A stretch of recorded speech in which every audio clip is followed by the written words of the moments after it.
私の柴田さんの相棒、チワワのキャラ。締め切り直前になると、昼食などまともにとっている時間はいいのだが、なんと2時になった。めんどくさ。食べちゃおう。かぶりついた。すると、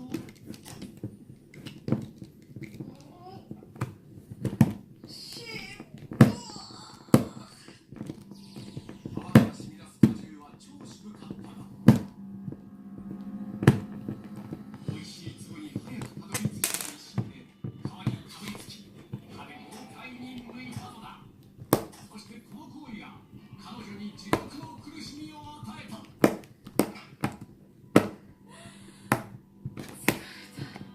ザクロの皮の渋さと硬さにギブアップ。半分以上残した。これがその時の実際の写真。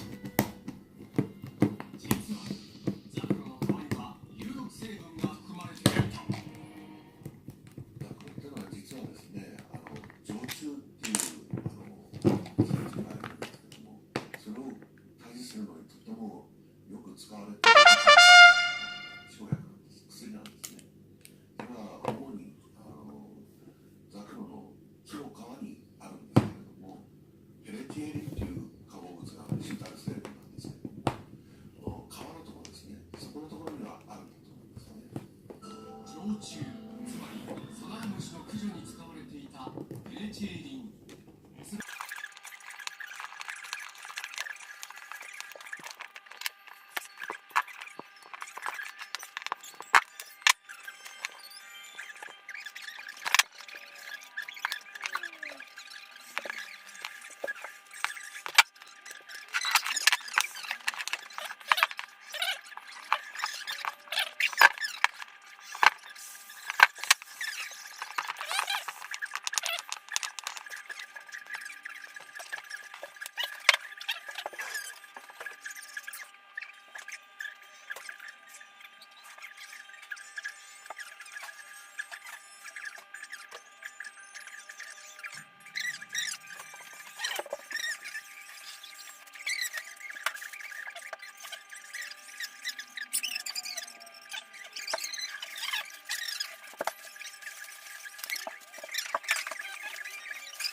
色が薄いものもある。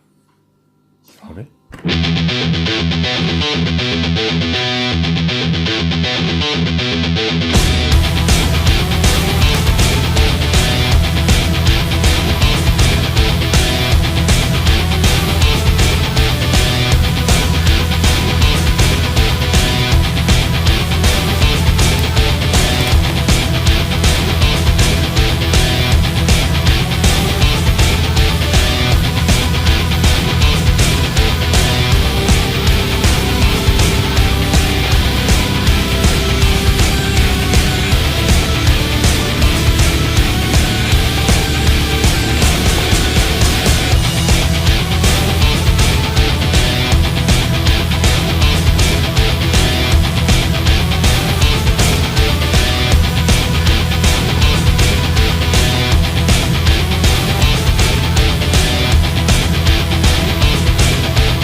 あベニテングタケに含まれているイボテン酸。なんだこれ。これは旨味成分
神経を刺激する作用があって瞳孔がこうぐーっと縮んじゃうんですね。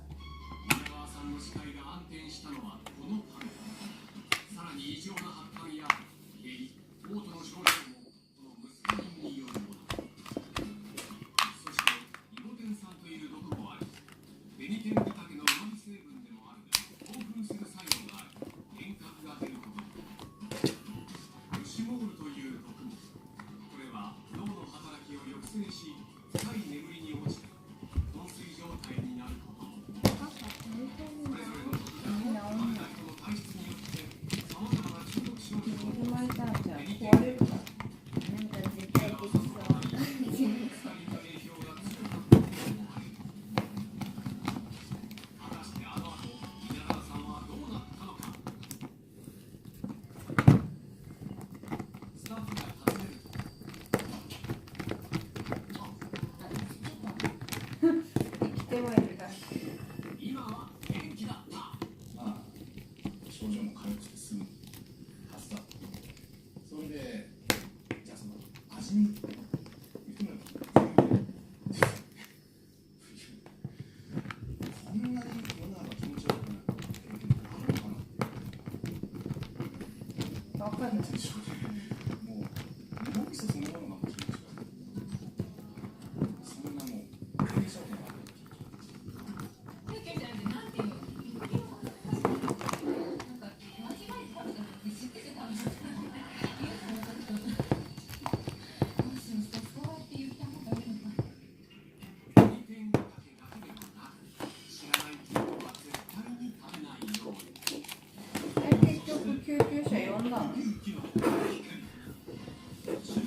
Okay.